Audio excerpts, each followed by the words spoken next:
En este momento hace su ingreso el señor presidente de la República, doctor Iván Duque Márquez. Recibámoslo con un fuerte aplauso.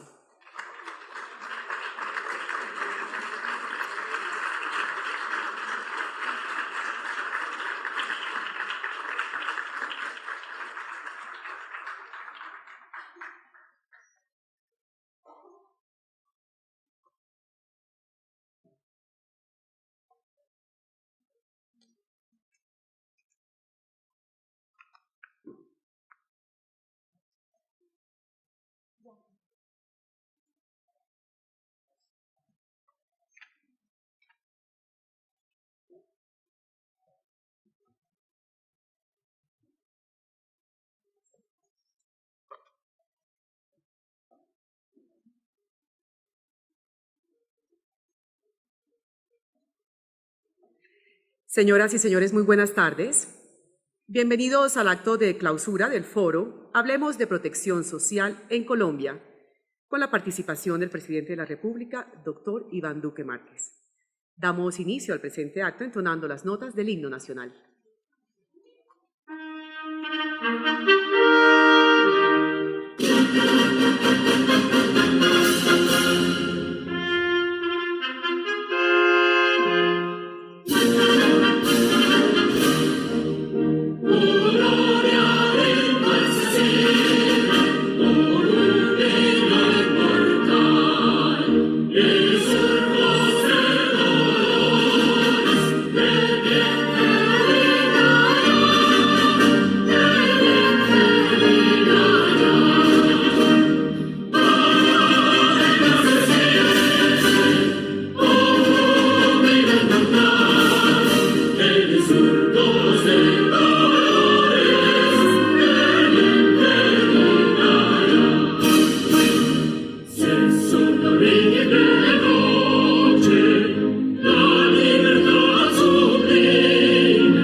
¿Pueden tomar asiento?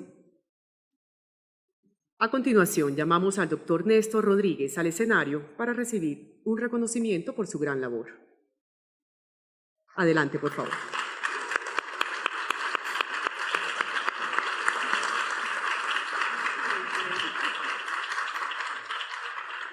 Me permito leer el decreto, por medio del cual se confiere una condecoración de la Orden Nacional del Mérito, considerando que el Gobierno Nacional ha instituido la Orden Nacional al Mérito con el fin de honrar y enaltecer a ciudadanos colombianos y extranjeros que se hayan distinguido por sus especiales méritos y servicios al país.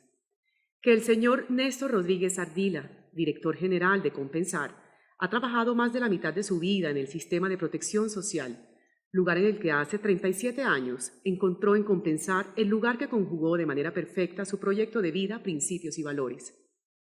Es un líder inspirador que enseña con el ejemplo, valora y reconoce el aporte de todos durante su gestión como director general, fiel al auténtico sentido social que lo caracteriza y con la firme convicción que nada se logra de manera individual. Ha contribuido significativamente a que Compensar sea hoy no solo una de las cajas de compensación y entidades de salud más importantes y sólidas del país, sino un actor relevante de transformación social generador de progreso y bienestar integral para miles de personas, familias, comunidades y empresas. Es el deseo del Gobierno Nacional reconocer los méritos profesionales y exaltar las virtudes personales del señor Néstor Rodríguez Ardila, director general de Compensar, por su enfoque de gestión que ha sido clave en la evolución constante de Compensar, que cada año beneficia a cerca de 4.500.000 personas con actividades de diversa índole y servicios de vivienda, recreación, educación, deporte, cultura, turismo, salud, subsidios, créditos, seguros, empleo y emprendimiento. Decreta. Artículo 1. Confiérase la Orden Nacional al Mérito en el grado de Gran Oficial al señor Néstor Rodríguez Ardila, director general de Compensar. Artículo 2. El presente decreto rige a partir de la fecha de expedición. Impone la condecoración el señor Presidente de la República, doctor Iván Duque Márquez.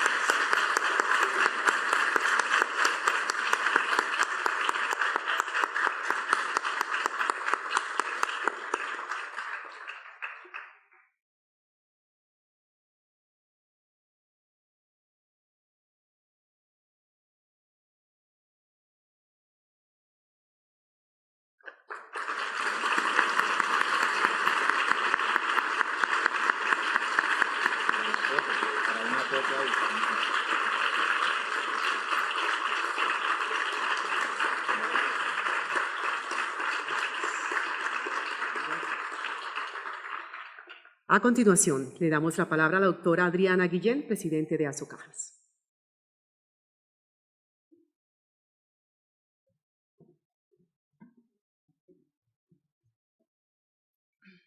Señor Presidente de la República, doctor Iván Duque Márquez, bienvenido, muchas gracias por aceptar esta invitación.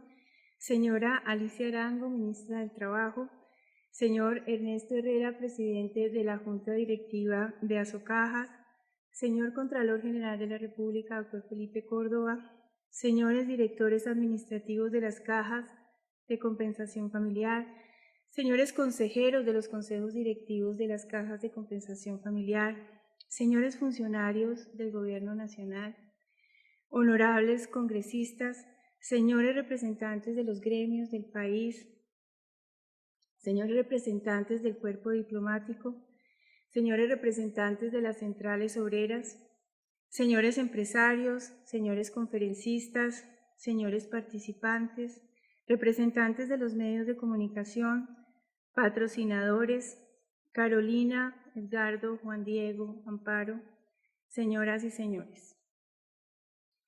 Señor Presidente, otra vez, bienvenido. Gracias por aceptar esta invitación del Ministerio del Trabajo y de Asocajas a participar en este foro que se desarrolla y se realiza en el marco de los 50 años de Asocajas, dedicado a abordar un tema que hemos tratado con mucha profundidad el día de hoy, que es la protección social y su principal obstáculo, que es la informalidad. Históricamente, y aquí lo hemos repetido ya varias veces, creo que estos porcentajes quedaron marcados. Colombia se ha caracterizado por tener un mercado laboral con una gran participación informal. Según cifras del DANE, la proporción de ocupados informales en las 23 principales ciudades fue en promedio del 48%. Y nos decía Santiago Montenegro que solamente en el país es del 66%, y que si no contamos con el aporte que se hace a salud sería incluso del 89%. Lo mismo ocurre, y el mismo porcentaje es grave también, el índice de informalidad en la ruralidad llega al 86%. En términos de formalización, Colombia es el país con el mayor número de trabajadores cuenta propia de la región, cerca de 42 a 100 es esa relación. Del lado empresarial tenemos que el 96% de 1,5 millones de empresas registradas corresponden a pymes y mipymes, tal como lo informa Confecámaras. De 10 empresas que se crean, solamente 3 pueden subsistir después de 5 años. Para las empresas grandes, que son aproximadamente 3.500 en nuestro país, la formalidad representa grandes beneficios económicos. Pero para las empresas pequeñas, que son la gran mayoría, la formalidad suele ser un obstáculo en el proceso de crecimiento productivo. ¿Por qué? Por los altos costos de formalización y por los engorrosos procesos a los cuales deben someterse. En consecuencia, creemos que revertir esta situación es sin duda, señor presidente, uno de los mayores retos en materia económica y social para el país y que se sitúa indudablemente como una prioridad inaplazable.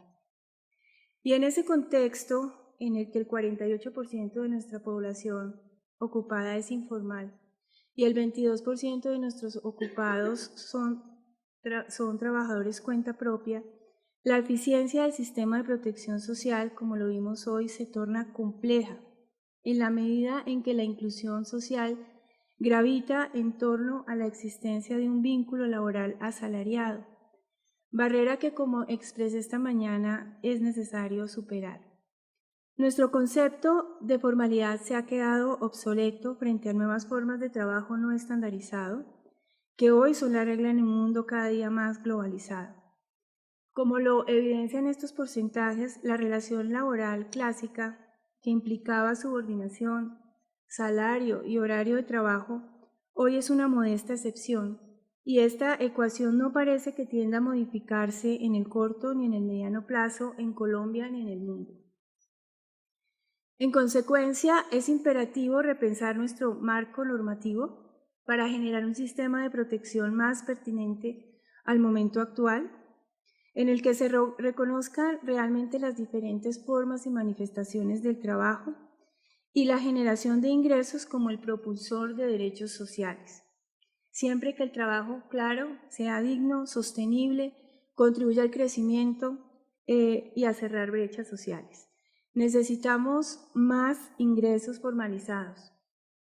En el último congreso realizado en Azocajas, en Cartagena, tuvimos la oportunidad de invitar varios líderes gremiales y personas que conocían mucho de este tema. Y la principal conclusión de ese foro en Cartagena, en mi sentir, es que la formalidad es un proceso que debe ser flexible. Y es un proceso, no es un hecho, es algo que se va dando en el tiempo. Y sobre todo debe ser multidimensional, de manera que requerimos una mirada transversal y un conjunto de medidas desde diferentes sectores que permitan lograr esos impactos positivos. Fueron muchos los aportes de los gremios. Por ejemplo, Asobancaria planteó la necesidad de promover la bancarización, especialmente digital, con la consecuente reducción de efectivo. Y esta medida, señor presidente, sí que ayudaría a conocer los ingresos de nuestros ciudadanos y a vincular a nuestros informales y población cuenta propia a los sistemas de protección social.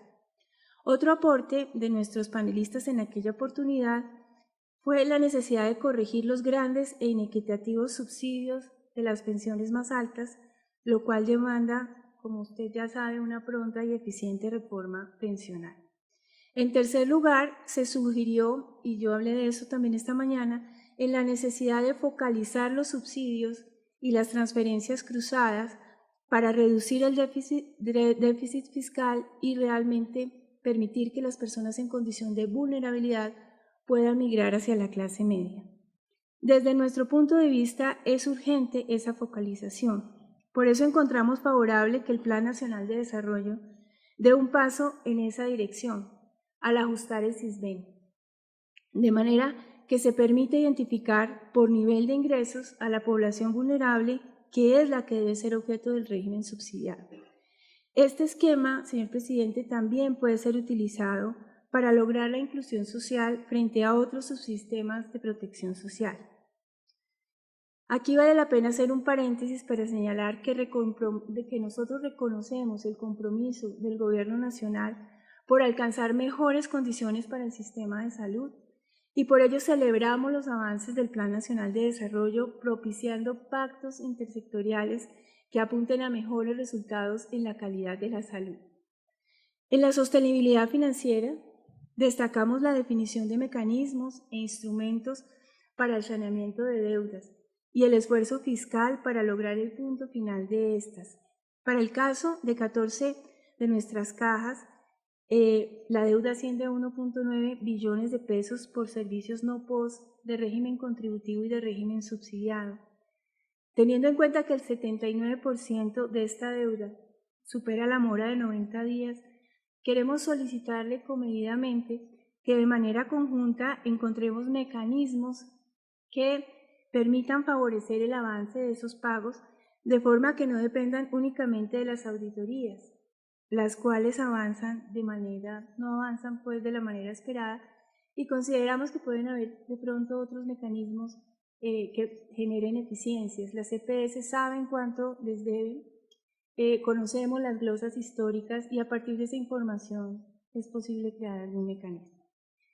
Se mencionó también la necesidad de ampliar los topes a los subsidios de vivienda y de pensar en otras líneas de aplicaciones de subsidios que beneficien a los segmentos de menores ingresos y estimulen la generación de empleo.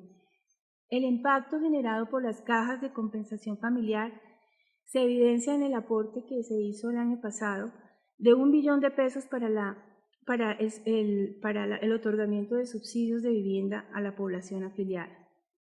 Desde el inicio de su gobierno, el Ministerio de Vivienda ha mantenido un diálogo cercano con este gremio, el cual se ha materializado en medidas reglamentarias que son muy importantes en beneficio de nuestros afiliados. Entre otras están el aumento de topes para los subsidios de vivienda de interés social y prioritaria, el aumento de los valores de subsidio para el mejoramiento de vivienda en el marco del programa Casa Digna, Vida Digna, que era uno de los más sentidos requerimientos de nuestra población trabajadora.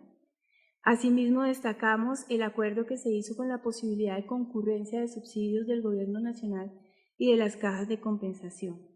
Esperamos que estos acuerdos sigan siendo fructíferos y logremos avanzar en la ampliación de la colocación de subsidios en vivienda usada e implementar esquemas eficientes de vivienda productiva en la ruralidad.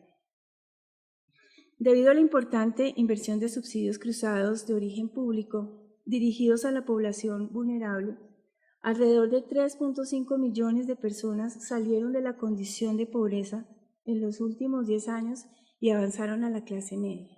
No obstante, este segmento todavía es muy frágil y el grueso de esta población está en riesgo de movilizarse nuevamente hacia la clase media, nuevamente hacia la pobreza, en vez de avanzar hacia la clase media consolidada. No es posible pensar la movilidad social de forma sostenible sin políticas que fortalezcan de igual manera a la estabilización socioeconómica de las personas. Y es allí, para cerrar estas brechas, que estamos las cajas de compensación familiar. Nosotros tenemos una fortaleza nacional que debe ser reconocida y aprovechada al máximo. Los mayores esfuerzos para lograr la inclusión social y productiva de la clase media hoy en día lo hacen las cajas de compensación familiar. En consecuencia, el sistema se concentra en asegurar la sostenibilidad de la clase media emergente, que hoy es conocida como clase media vulnerable, en donde 7 de cada 10 personas son informales. Según cifras del Departamento Nacional de Planeación, se encuentran en este segmento alrededor de 18.4 millones de personas, con ingresos que oscilan entre 345.000 pesos y 1 millón de pesos. En este rango de las personas de clase media vulnerable se encuentra el 75% de los afiliados a las cajas de compensación familiar.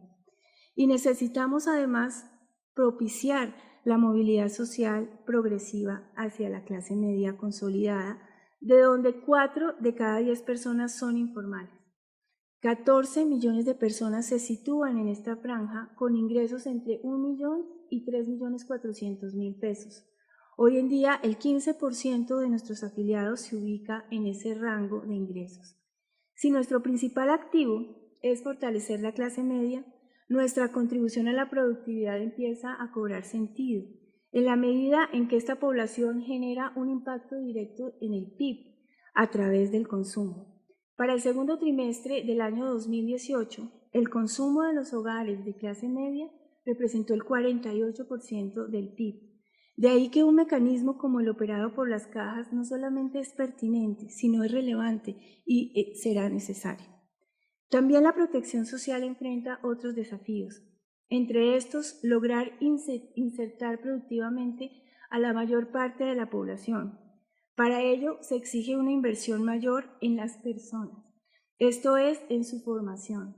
La revolución industrial que vivimos no se puede detener, además porque tecnología es sinónimo de productividad. El proceso de tecnificación no es lineal, de manera que depende de la capacidad de los estados y de la capacidad de las empresas. Debemos planear nuestra contribución a la formación de personas para ocupar cargos de mayor nivel, de mayor calificación y para que los esquemas educativos que ofrecemos sean pertinentes para el trabajo, el emprendimiento y el flexible camino que crearemos a la formalización. Para que crezca la productividad y responda a este desafío, Colombia debe avanzar en 3 frentes. Preparar nuestra fuerza laboral para que tenga las habilidades que requiere el sector productivo y tenga herramientas para absorber las transformaciones que plantea la economía digital, ubicar a los trabajadores donde son más productivos y adaptar y flexibilizar el sistema regulatorio de manera que la seguridad social esté acorde con los nuevos mercados laborales y productivos. Estamos seguros, señor presidente, que las cajas de compensación somos aliados estratégicos para completar estos derroteros. Por todo lo anterior, el aporte empresarial del 4% debe dejar de verse como un costo laboral no salarial, porque no lo es.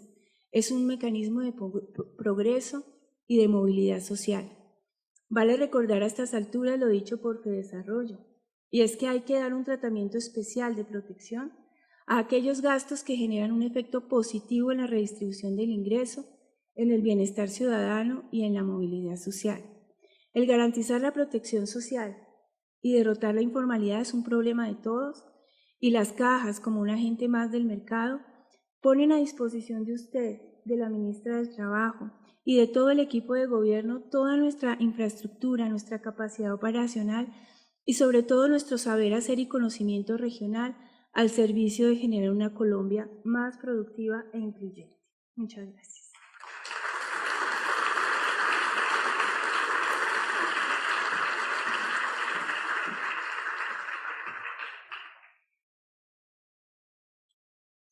Muchas gracias, doctora Guillén. Somos conscientes del importante papel que cumplen los empresarios en la construcción frente a la formalidad, productividad y desarrollo social del país. Por esto, para nosotros es un honor presentar el premio Fabio Echeverry en reconocimiento a quien fue un gran líder empresarial y desde los diferentes cargos que ocupó, contribuyó al avance del país a través de la generación de bienestar y valor compartido con la sociedad.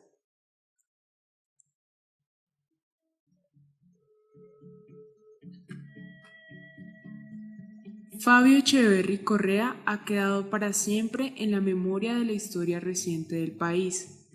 Nacido en Medellín en 1933, fue protagonista de la dirigencia gremial empresarial en Colombia. Hijo de una familia tradicional paisa de 4 hermanos, 2 hombres y 2 mujeres, estudió en el Gimnasio Moderno de Bogotá y fue el primer graduado de Economía de la Universidad Jorge Tadeo Lozano en 1956. Fue supernumerario, secretario y gerente de la Regional de Antioquia del Banco de Colombia.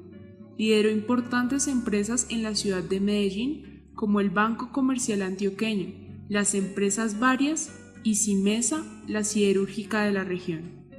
También fue miembro de la Junta Directiva de Ecopetrol y presidente de la Junta Directiva de la Fundación Chayo. En junio de 1974 fue elegido presidente de la ANDI, cargo que ocupó hasta 1991.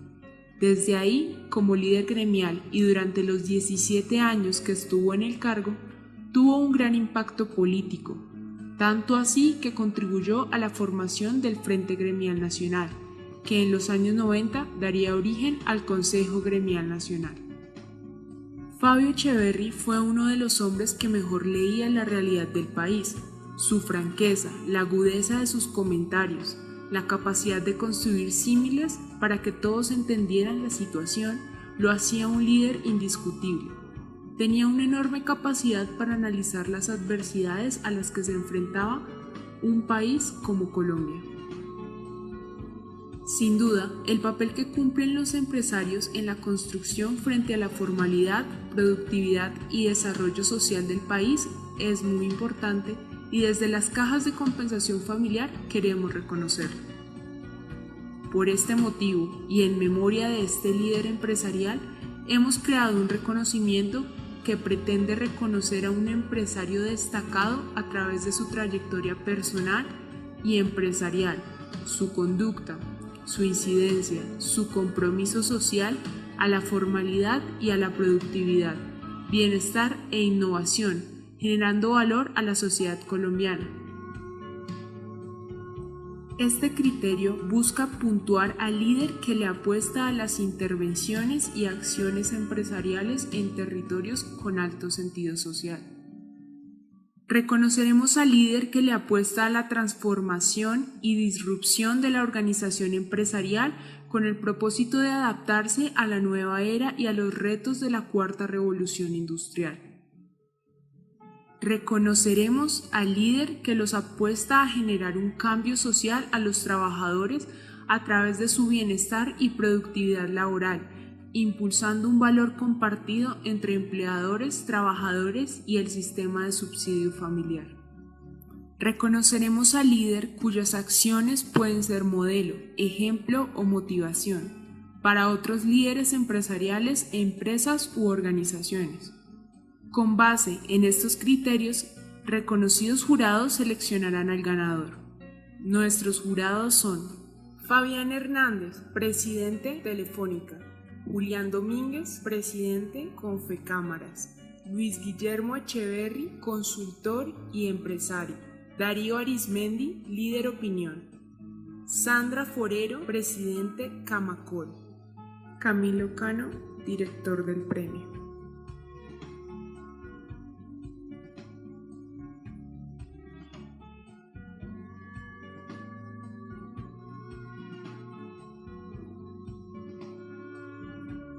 La ceremonia de premiación se llevará a cabo en el marco del 31 Congreso Azocajas, el 7 y 8 de noviembre en la ciudad de Cartagena.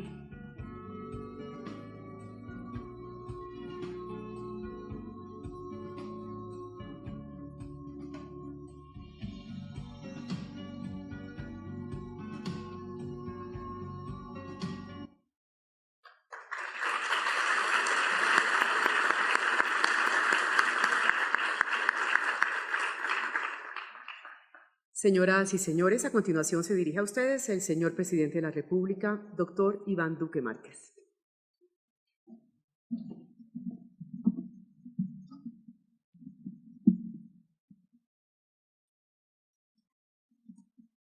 Muy buenas tardes a todos ustedes.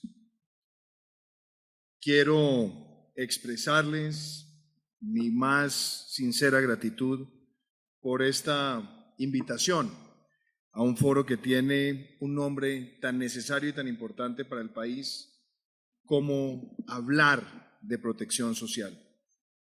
Yo quiero empezar esta tarde, si ustedes me lo permiten, saludando a personas que aprecio muchísimo. Quiero empezar por recordar la memoria de Fabio Echeverry Correa y expresar que me honra muchísimo ver nacer hoy el premio que lleva su nombre.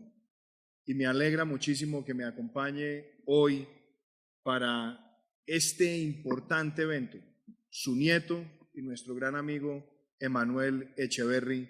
Muchas gracias, Emanuel. Gracias por llevar el nombre de tu abuelo con tanto honor y con tantos valores que reflejan lo que fue Fabio Echeverry.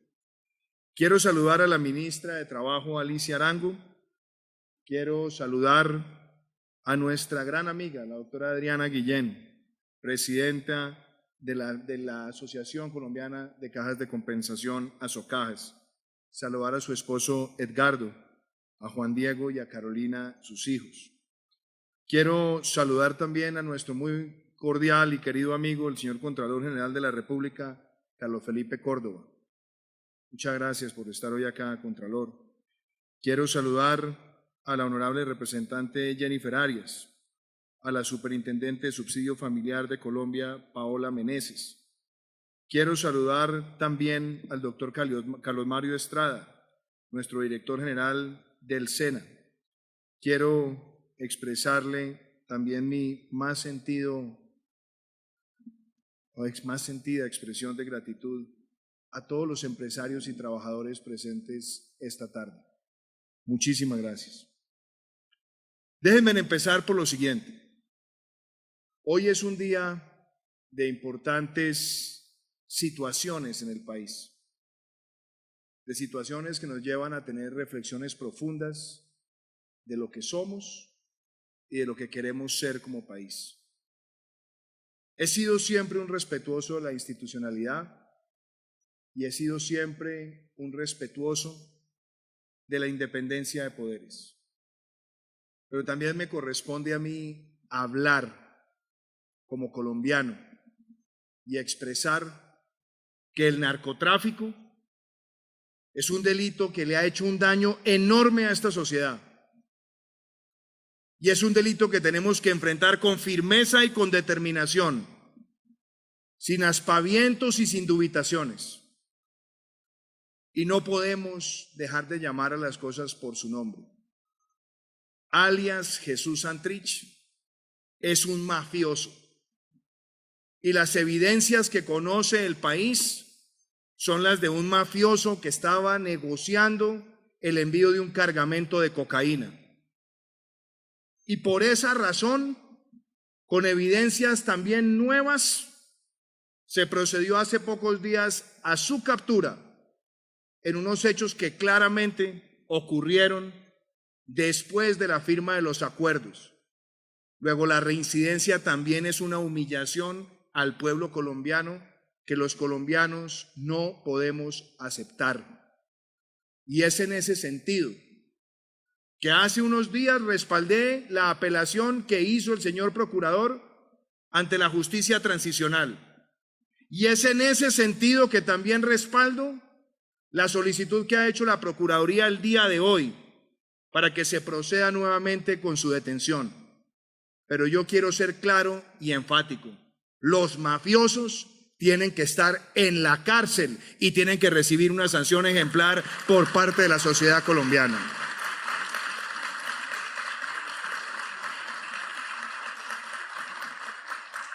Lo que hoy está en juego es esa institucionalidad que debe inspirar confianza, que debe inspirar admiración y motivación del pueblo colombiano.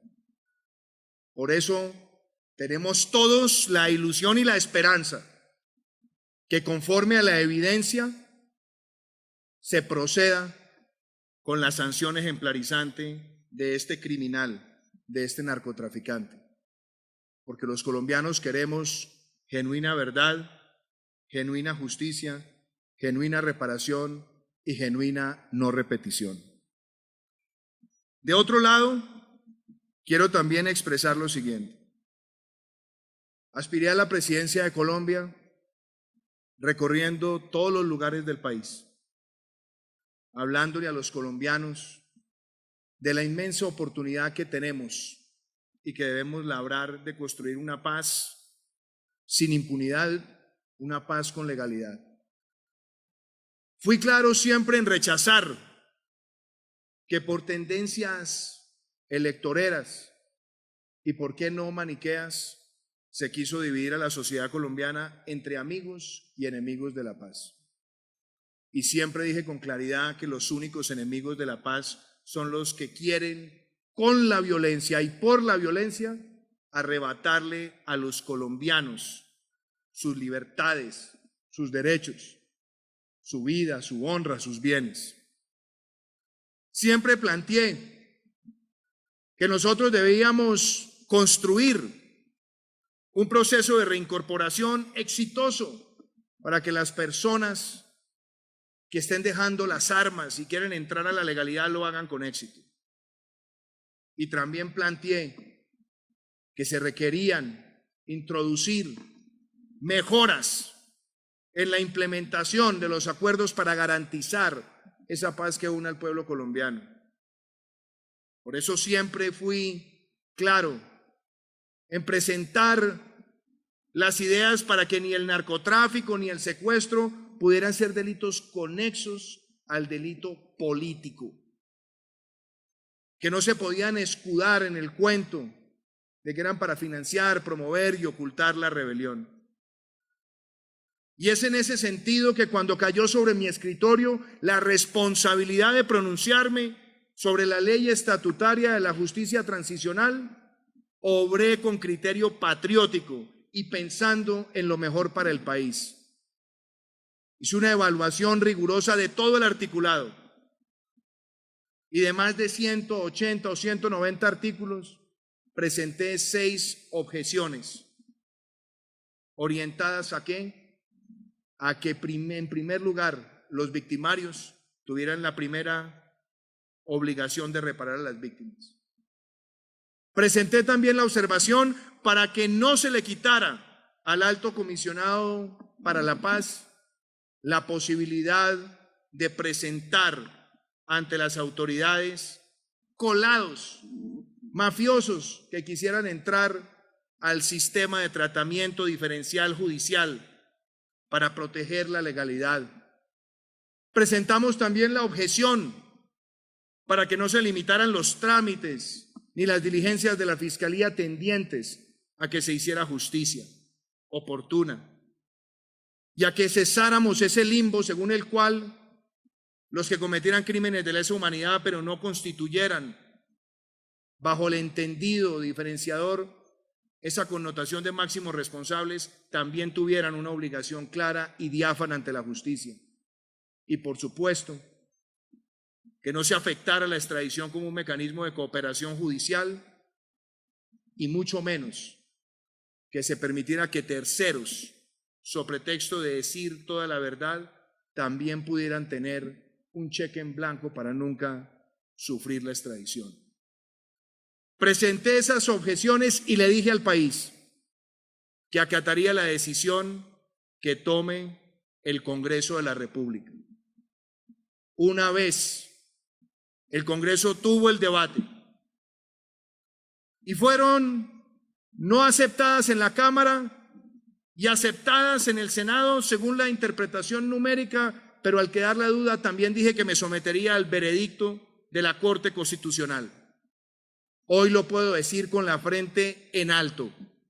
La decisión que toma la Corte Constitucional la acato como colombiano y defensor de la legalidad, pero nunca dejaré de defender los principios que han motivado al pueblo colombiano para que tengamos una paz con justicia, una paz en la que todos creamos, y así seguiré procediendo todos los días de mi vida.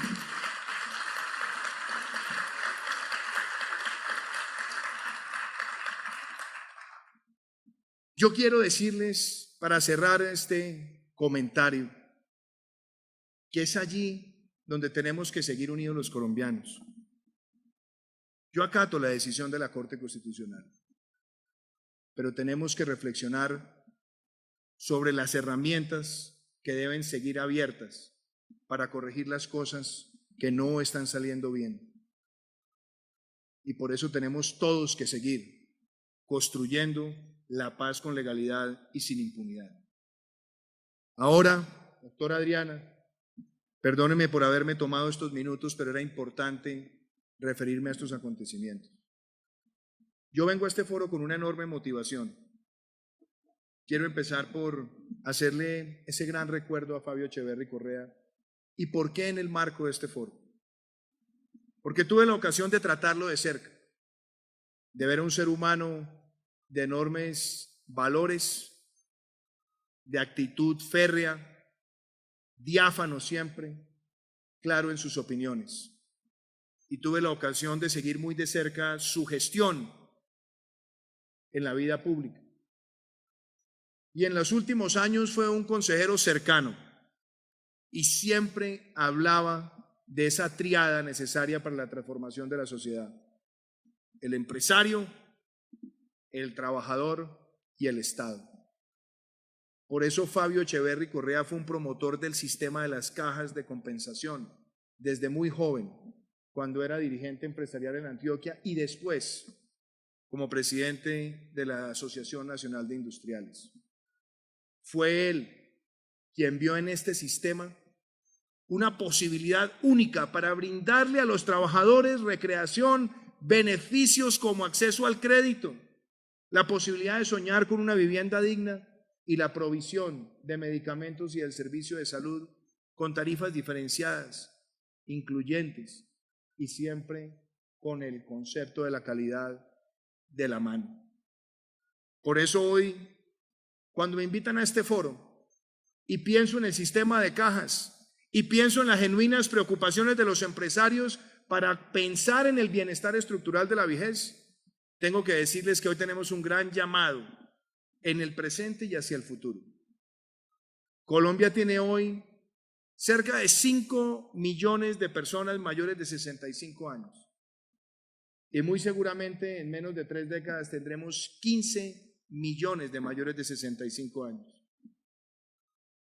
Y esa cifra que la ha manifestado públicamente el Banco Interamericano de Desarrollo o la OCDE frente a una sociedad que envejece, es preocupante cuando nos damos cuenta que en el país de los 22 millones de personas ocupadas aproximadamente, menos de 8 millones están aportando a la seguridad social y menos de 3 millones son los que se están pensionando. Eso quiere decir que tan solo 1 de cada 4 mayores de 65 años puede tener la expectativa de gozar con una pensión. Si no nos damos cuenta que esa tendencia es alarmante y que es necesario obrar desde ya, lo que vamos a tener es una vejez desprotegida, pauperizada y vulnerable. Y las consecuencias son inimaginables, como son igualmente preocupantes las causas de esa situación. Lo decía la doctora Adriana en su intervención. ¿Por qué vivimos ese fenómeno? Porque nos acostumbramos a vivir con la informalidad laboral.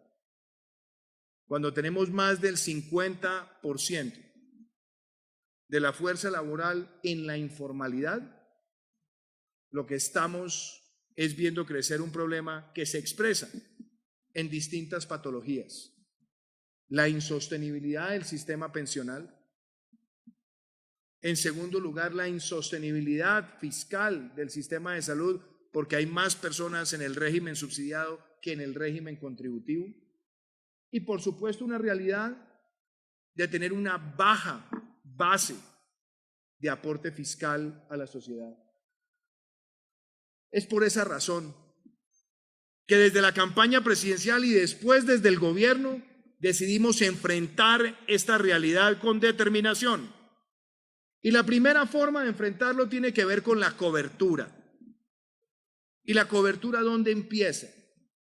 Si queremos hablar de cobertura, tenemos que hablar de un país de empresas, porque son los trabajadores formales los que entran a ese sistema de cotización asegurando la sostenibilidad futura.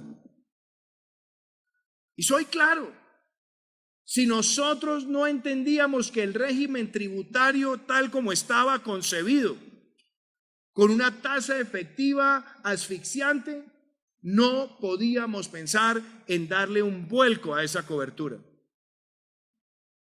Unas empresas que están asfixiadas por la carga tributaria contratan menos, invierten menos y son menos competitivas, aparte de sentirse obstruidas para generar empleos de manera sostenible. Fue por esa razón que decidimos poner en marcha una legislación de reactivación económica que ha mostrado resultados ¿en qué? En haber podido reducir la tasa nominal de renta, en poder aplicar el 100% de la deducción de IVA a las inversiones que se hacen en bienes de capital, en lograr una deducción del 50% en el ICA, en poder tener un régimen diferenciado que es fundamental para la formalización laboral y, óigase bien, para la formalización empresarial en un país donde el 60% de los negocios, según cifras del BID, no tienen ni registro único tributario ni registro mercantil. Entonces, haber adelantado en el marco de esa reforma un régimen simplificado con un solo impuesto que va desde el ICA en el 1.1 hasta el 11%, era una forma también de abrir el camino a esa cobertura. Por eso celebro esos avances. Y los celebro al mismo tiempo con dos medidas para apoyar a los emprendedores nacientes. 0 impuesto de renta durante los primeros 7 años para todas las nuevas empresas en tecnología y en industrias creativas. Lo propio en el sector rural, 0 impuesto de renta por 10 años a los que lleguen al sector rural invirtiendo un mínimo de recursos y generando un mínimo de empleos formales. Y esas han sido pautas que nosotros planteamos desde el primer día y que nos permitieron ver un repunte en la inversión y ver cómo cerramos el año 2018 con un crecimiento trimestral del 2.8 y un crecimiento consolidado al año 2018 del 2.8, cuando en el 2017 habíamos crecido tan solo 1.4%. Y hoy tenemos la expectativa de crecer este año por encima del 3.4, del 3.5%. Eso muestra que las señales son señales correctas. Pero en adición a eso, hemos dado avances importantísimos en el plan de desarrollo. Haber puesto la configuración del piso mínimo social para reconocer que hay colombianos que están en situaciones de ingresos diferenciados, pero que merecen poder cotizar para protegerse para la pensión, es una transformación fundamental en materia de equidad. Y celebro también que nosotros le hayamos hablado con claridad a los abuelos en condiciones de vulnerabilidad, a esos casi 1.3 millones de colombianos que están en Colombia Mayor, donde empezamos a hacer los pagos mensual y donde empezamos también a indicar no solamente una expansión de la cobertura, sino un aumento por lo menos del 50 o 60% de cara al 2022, mejorando los ingresos de esa población vulnerable e impactando favorablemente en la reducción de los índices de desigualdad. Debo también señalar que con los BEPS nos hemos planteado ampliar no solamente la cobertura, sino extender el uso de ese instrumento de manera inteligente, combinada con herramientas financieras. Y cómo no hacer una referencia, por lo menos en líneas generales, a lo que nosotros queremos alcanzar en esa protección integral para la vejez. A muchos les gusta hablar de reforma pensional. Nosotros queremos hablar de una reforma para la protección integral para la vejez. Y por eso quiero ser absolutamente diáfano. En la medida en la que aumentemos las coberturas, la reforma no tiene por qué aumentar la edad. Esa reforma de la protección integral no tiene que aumentar la edad y no va a aumentar la edad. Ni tampoco tiene que estar buscando la solución en aumentar las cotizaciones. Tampoco. Lo que tiene es que corregir aquellas inequidades que se expresan y que la gran mayoría de subsidios pensionales se están quedando en la población de mayor ingreso, y obviamente hacerlo con un régimen de transición lo suficientemente generoso, amplio y claro para que no haya traumatismos en la sociedad, pero asegurando la sostenibilidad fiscal en el mediano y en el largo plazo. Esas son ideas que nosotros queremos desarrollar con ustedes y hemos abierto esta conversación para que esta sea una reforma amplia, participativa, llena de ideas de distintos sectores y que la podamos construir o bien a finales de este año o a comienzos del año entrante para que tenga un tránsito adecuado y pensando en el interés general del país en el Congreso de la República. Y quiero hacer una referencia también al sector privado, a los empresarios, invitando a los empresarios a que sigan apostándole por estos instrumentos como el sistema de cajas. El sistema de cajas no es un costo, como han algunos tratado de expresar. sistema de cajas es un sistema que, como lo dice su nombre, es de compensación, para que el trabajador reciba beneficios y haga de esos beneficios un mejor ambiente para su vida y para su proyección futura. Pero quiero también decirles algo, doctor Adriano. Usted me ha escuchado esta historia. Un buen día terminé en el teatro de Cafam y a la salida se me acercó una señora y me dijo: presidente, ¿le puedo hacer una sugerencia? Le dije: sí, señora, diga. Trabajé 30 años, me pensioné, estuve afiliado a tal caja y resulta que ahora, cuando ya estamos pensionados, es cuando podemos de verdad disfrutar de todos los beneficios.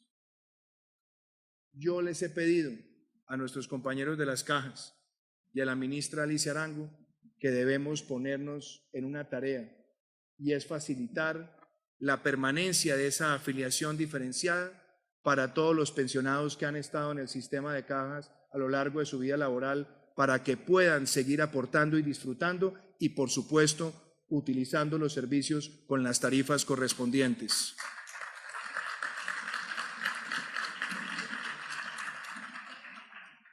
Y termino diciéndole lo siguiente: todos llegaremos a viejos, esa es la ley de la vida. Tenemos una sociedad que envejece rápido, pero es nuestra responsabilidad hoy, con la cobertura, con el desarrollo empresarial, con los sistemas de atención integral, cómo vamos a garantizar que estén mejor preparados para enfrentar los años de mayor vulnerabilidad. Podemos quitarle esa palabra a esa etapa de la adultez mayor. ¿Cómo lo hacemos? Con estas ideas que les acabo de plantear.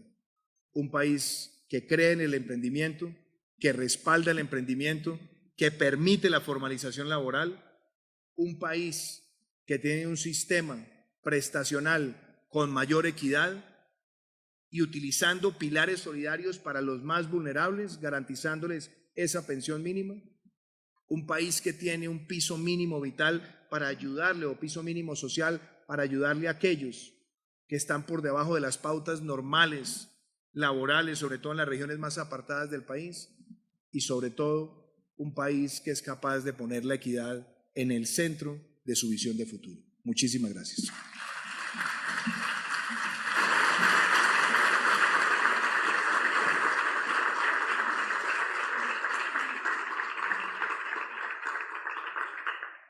Muchísimas gracias, señor presidente.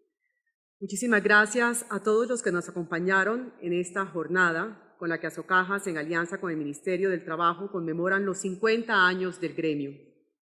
Los invitamos a todos a continuación al cóctel de la conmemoración de los 50 años de la asociación y les reitero nuestra invitación y los esperamos en el Congreso Nacional de Asocajas número 31 en Cartagena de Indias los días 7 y 8 de noviembre.